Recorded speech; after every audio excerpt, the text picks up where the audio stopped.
Good morning and welcome to Ewetopia Farms. It's kind of a foggy, dreary day. Had a few more lambs last night. So let's go in the barn and have a look. And of course, there's always one.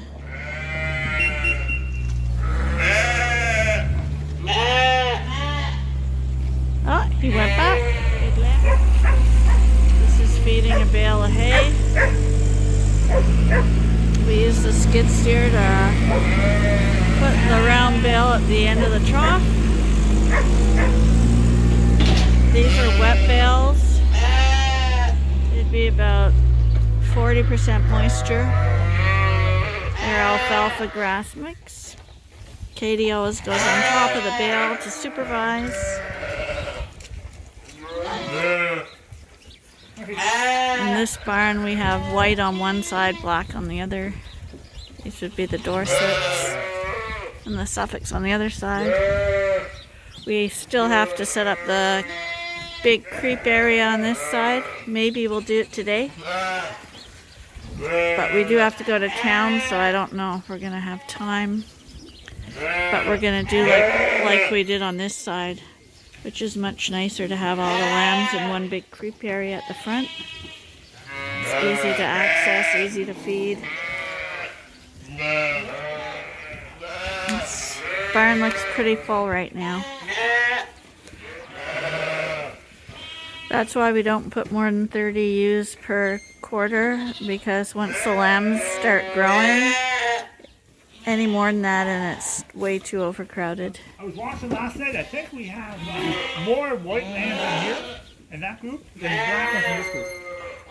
Well, these would have been the first ones, and they would have had more singles. All the multiples came later, remember? The first group was a little bit out of season for Suffolks. And of course, Dorsets breed out of season, so it doesn't affect them as much, but it does lower their lamb ratio more than if you breed them in season. In season is generally, I would say, November, December are prime breeding months for sheep, no matter what type you have. And the further you stray from those dates, the more out of season you go. With June being the absolute smallest chance of you getting bred.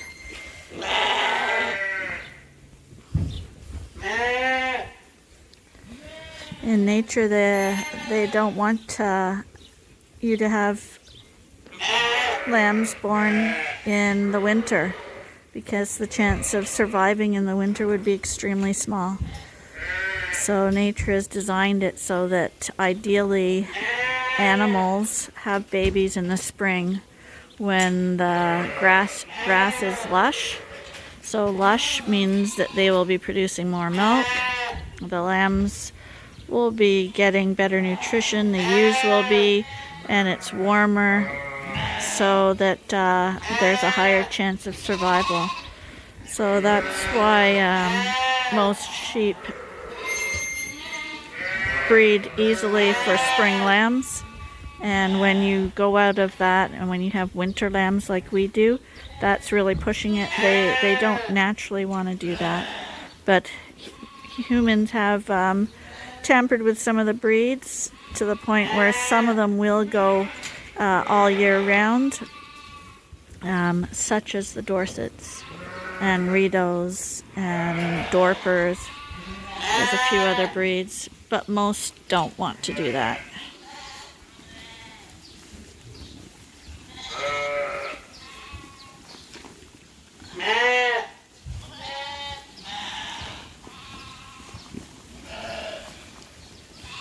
Today we just weaned the Suffolk group. No more, not weaned from moms, but we did wean from bottles. And this group's going to be weaned from bottles on the weekend. And we determined that by, well, bottle feeding is extremely time consuming and it's extremely expensive. So what we do is we make sure that everybody that's on a bottle is eating solid food well and is in good body condition, and then they will get weaned just a little bit earlier than the ones who are with their moms. We used to keep them on the bottle for 3 months, but not anymore. It's not really necessary. So we do leave the lambs on the moms for 3 months, and the reason for that is a month before we wean them off, we will pull the ewes off grain, and we will pull them off good hay. We'll just give them first cut, and with the lambs nursing on them, we will have a much higher success rate with drying the ewes' udders up, so that the lambs will milk them so that they have no chance to get mastitis. And mastitis is the biggest cause of sheep not making it at our farm, because if they have mastitis, it means they can't produce milk the following year, and they are no longer productive animals. So you definitely want to prevent mastitis if you can. And we don't like using drugs here. We don't, if we don't have to. So you can inject your sheep with drugs that will dry them up chemically, but we don't want to do that. It's far better for the lambs and for the mums just to have the lambs just nurse them dry. And same with breeding. We leave the rams in a long time, as you've seen. That way everyone's bred, and it's not a critical thing for us that everybody gets bred at the same time, because we work full-time on the farm anyway. We're here, we're lambing in the winter, we got nothing else to do. So we don't use drugs to stimulate the sheep to ovulate or anything like that. They're called cedars, and hormones that you have to give them so that they'll start to cycle. It's just not necessary here, so it's something we'd rather not do.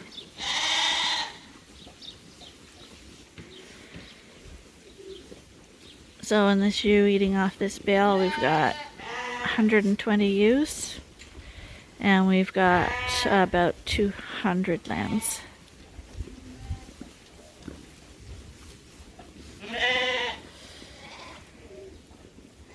And you can see the condition of the lambs. The lambs are in great condition. And at this age, they're just starting to eat creep feed.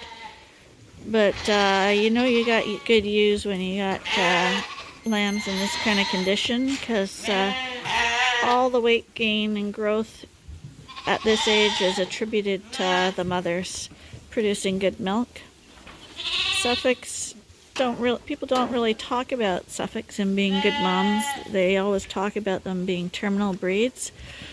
But for a sheep to produce a lamb that grows a pound a day, average, she's got to be milking really heavy. You don't get that kind of growth on nothing. So they're really good milkers, really good moms.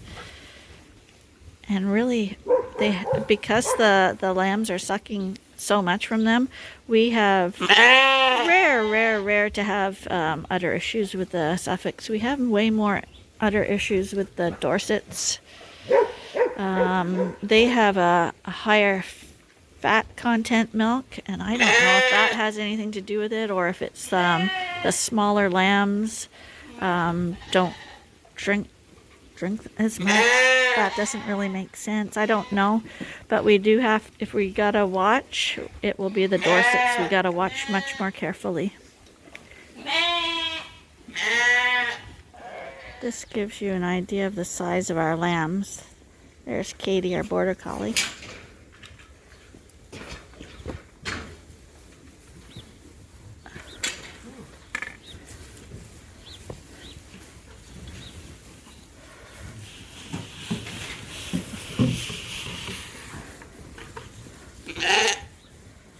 that's the creep feed.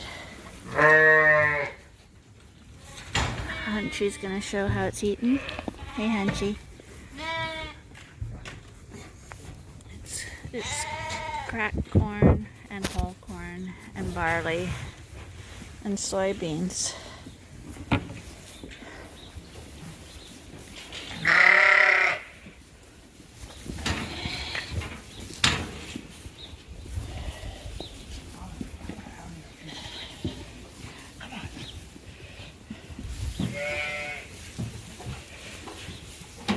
Yeah, it's hard to go in among them right now because they're almost...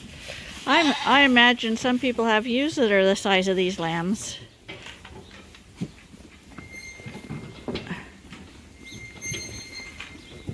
Shetlands, for instance.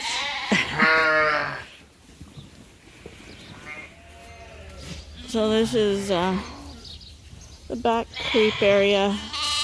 We moved the new guys in the front here, remember? And then we pushed that group, the group that was at the front, to the back, and we put in that little creep area.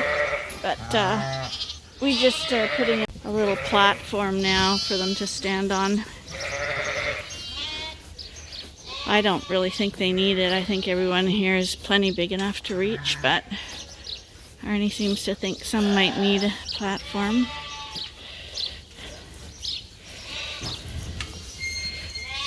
Ben, come out of there. They don't like it when you're in there. And I think he's got creep on this side. Oh, no, he doesn't have any out yet. He's going to be putting some out. Because these guys are actually already eating creep feed. Not too much, but they're nibbling. And here's the creep feed. They'll look at that. It's okay, buddy. He's a really startled one. Boy, is that a nice ram. You're very pretty. You're a little frightened in there. Oh, I'm standing in front of the creep door. I just gave him some hay. He forgot to sprinkle the Parmesan on top. I mean soybean meal. I call it Parmesan because their meal has to have a little sprinkling. So we just sprinkle a little bit of soybean meal on top. They love that. So when they're licking that up, they'll also get little pieces of grain in their mouth too. So it kind of teaches them to eat the grain.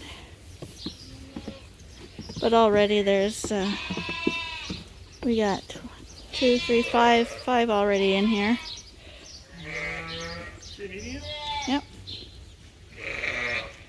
Soybean meal is pretty well pure protein. Yeah. The lambs are at the age where when you're walking around doing chores, they just follow you everywhere you go. They're curious about what's going on.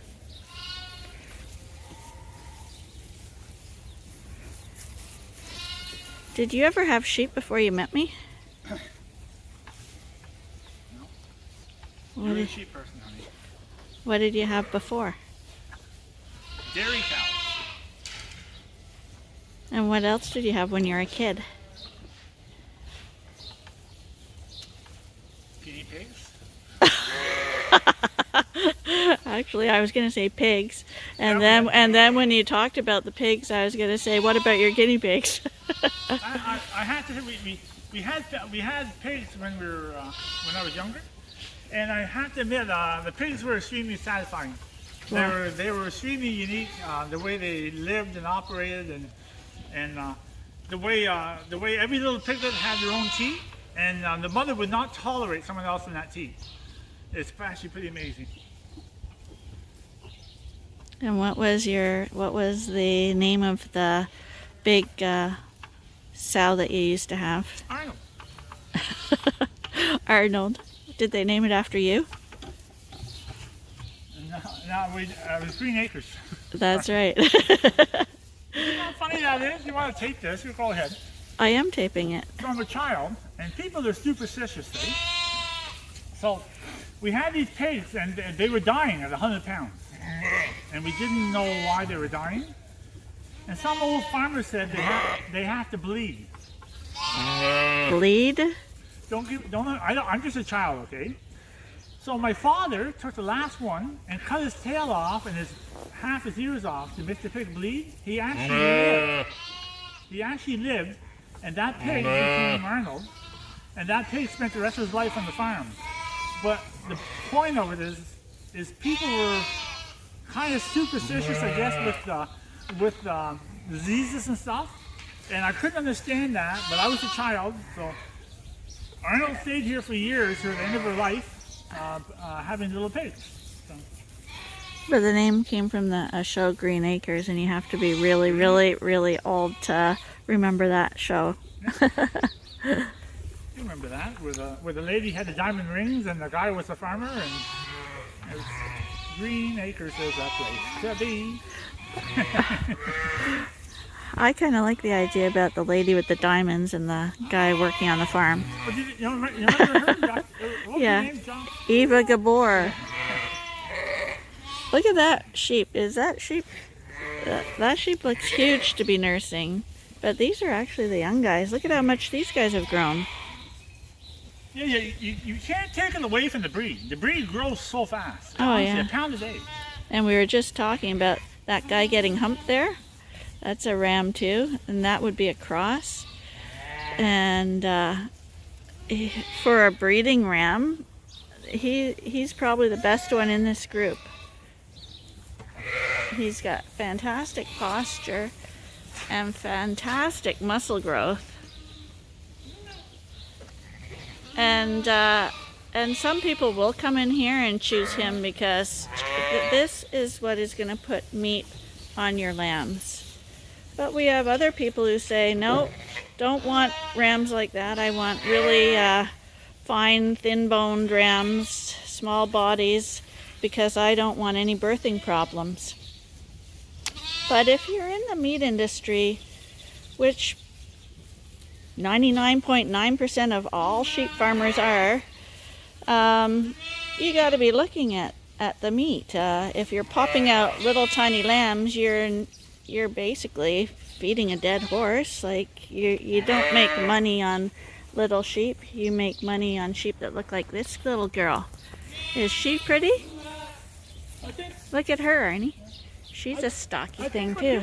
I think what people don't understand is, and it's a little bit of a mean thing to say. I shouldn't say it. But ewes that can't produce good lambs should be called out of the flock. So, but some people have this thing that they say, if the ram's too big and all that. But if you eliminate the ewes that cannot produce good lambs, there'll never be a problem. And if you look at these ewes here, of the good big square rump, every one of those ewes are going to have no problem putting any lamb out. And by a square rump, you can see kind of flat top, and if you take the wool and go up the back and the side of the legs, that's a square box, right? So that's what you're looking for, it to be square. I would show a pointy, but I don't see a pointy. But by picking a ram that's a little bit narrower because you don't want bad birthing, the whole scale starts to go down. You actually start to destroy the flock instead of improving it. That's right. It really is. I mean, I hate to say it. It's true. You should be looking to improve it, and not saying, oh, I don't, you know. And I mean, we're not advocating bad births, and you shouldn't put a ram that's truly going to overpower your ewe and create problems in maybe even death. But you should be pushing the envelope a little bit to up the meat qualities in your lambs. That is the point of sheep farming. But yeah, but these rams could destroy some ewes if your ewes aren't up to snuff. That's right. That's what I just said. So you should be improving that. And yeah. Hi, kitties. But what we were trying to say before is that because we put a Suffolk ram onto pebbles in our Texel crosses so often. We've changed the body structure from the short-bodied Texels and added the length while still maintaining the meat. And to me, that these are perfect sheep. If I was going to have a commercial flock, I would have Suffolk Texel crosses. By far. I swear. They tend to have twins. I don't know why. Always twins. Pretty cute markings and the meat qualities. And they're gentle, quiet sheep. Not these wild, squirrely type of breeds that are hard to work with. Texel's the most underrated ram in Canada. I'll say this. Well, even that ram there, look at him. Nice. And I shouldn't be saying that. I'm not even a Texel breeder. I know. But I'm not in love with Texels either, but you can't take away how well they cross. But they wouldn't look like that if they didn't have Suffolk in them. Yeah, the Suffolk gave it, them that length. And it turned them from an ugly sheep into an attractive sheep. Well, maybe sorry, taller, right? Sorry, Texel breeders. Yeah, they're a little taller, but not a lot. They're just, I don't know, perfect sheep. Really like them. I'll be sad when we don't have those anymore. Hi, you're a really nice boy. You're really, really nice. You're really nice. I really like that ram. I just don't like his head. But he's unique. So today we had to discipline Kevin. He's the biggest of the bottle babies, and I'm supposed to be weaning these guys soon. But normally these guys are good drinkers, so I just put the bottles in the holder and would walk off.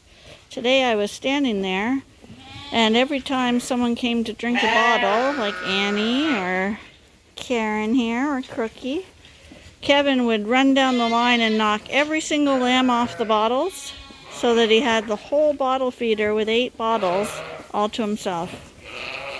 So he got punished. He got held back while the others drank. Now he's eating grain. But yes, very, very, very greedy. So these are supposed to be the lambs. That's what Suffolks do. These guys are 2 months old. And they're looking pretty heavy. Even the bad one looks good. Yeah, he's just smaller. He's probably younger. But I'm guessing a lot of these are over 100 pounds now.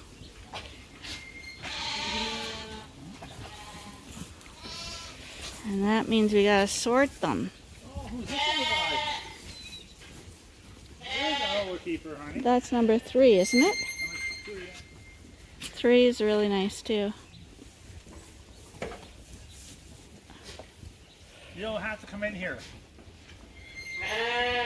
He's chunky. You spent too much time in here already. Get away.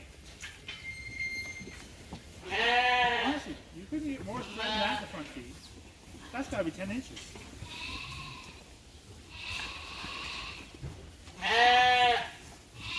Let's see if we can get through here.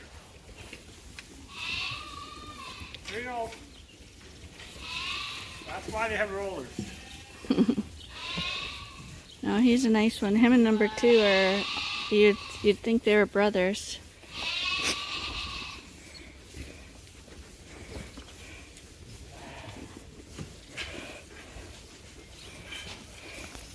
But you can see that most of them are eating the grain, and then the ones that you see standing up, they're eating the hay, because like I've said before, they don't like to pull the hay out of those bars. They like to have easy access to it, so they stand up on the trough and eat out of the top so that they can easily pull the hay out.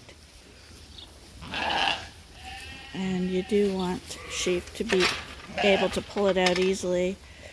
People who build feeders with small holes so that the sheep are restricted for meeting, that they have to pull really hard so that they can, and the farmers are doing that to save wastage and stuff. But what they're actually doing is the sheep will try for so long and then they'll give up and walk away.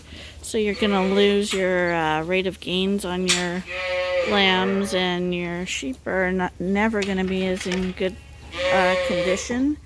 So I think a little bit of wastage in the hay is better than the sheep going poor or just not being profitable. If they're not eating, they aren't gaining weight. Hi, buddies. Well, the rain's coming down now, so we're gonna call it a day, and hope you'll join us again tomorrow for the next episode at Ewetopia Farms. Bye for now.